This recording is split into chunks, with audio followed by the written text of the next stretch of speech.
You can Google the word union and hear all kinds of things. Unions are too weak. Unions are too strong.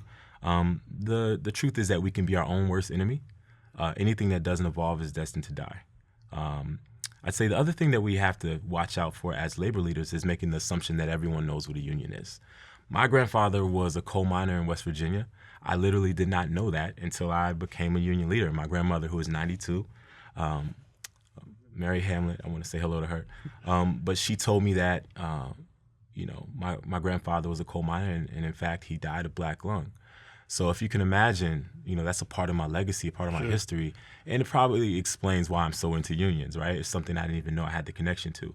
But the average person my age, right, millennials as they like to call them, right, they may know that the union got them the weekend, the 5-day work week, and sick and vacation, or they may not.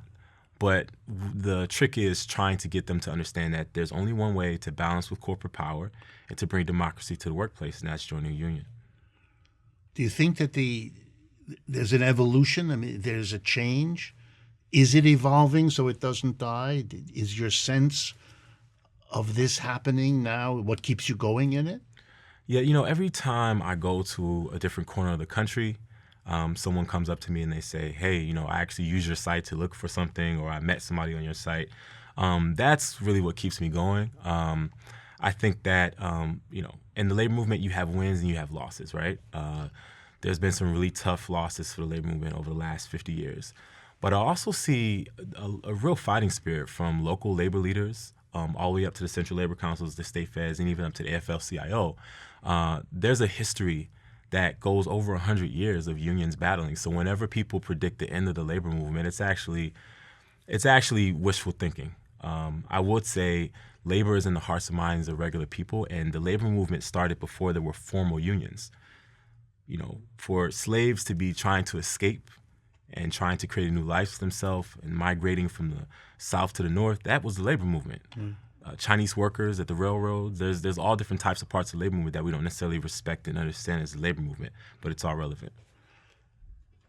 Let me ask you a kind of a different question. What would be the best way for a person, for example, listening to this program on the radio or watching it on television, a person who's interested, who's drawn to it the way you are, how do they get involved? What is the best way? And what does your particular union base maybe offer to them? Well, currently, you have the opportunity to join the network, and you can start communicating with other workers who are in unions right now or non-union workers. We want to inspire the conversation that is happening, but it's not happening in a central place.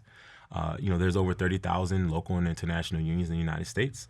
So if you are a union member right now, you can join, start talking. You can actually look for me, look Larry Williams Jr., and I'll answer whatever questions you have for free to try to join the labor movement.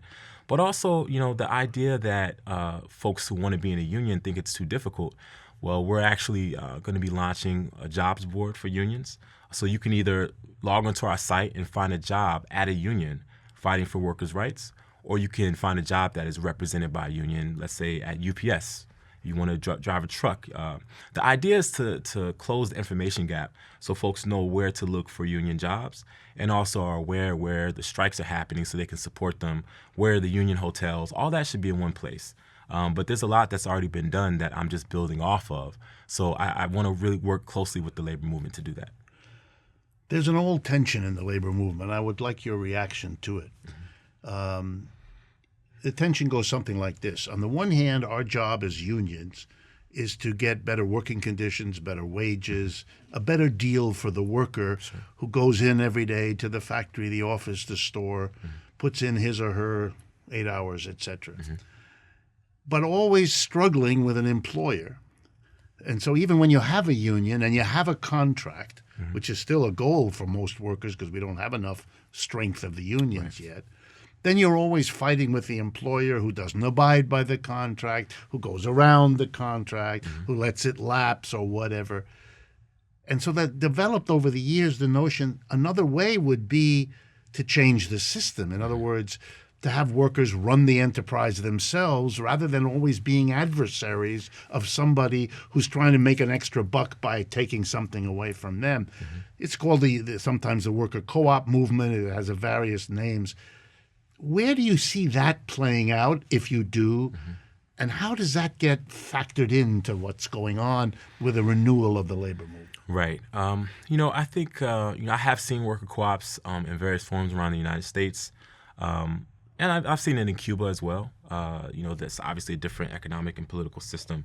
I just think we're talking about an issue of scale. The labor movement, even though it's at historic lows, is still quite powerful in particular industries. And in different places, that means different things. So I think the traditional union is still the number one way to ensure that your pay, health insurance, benefits, job security, all the main concerns of an average worker, all your needs are met. I do think that alternative methods should be considered. And I guess I would just quote a little known activist that said, by any means necessary. Yes, okay.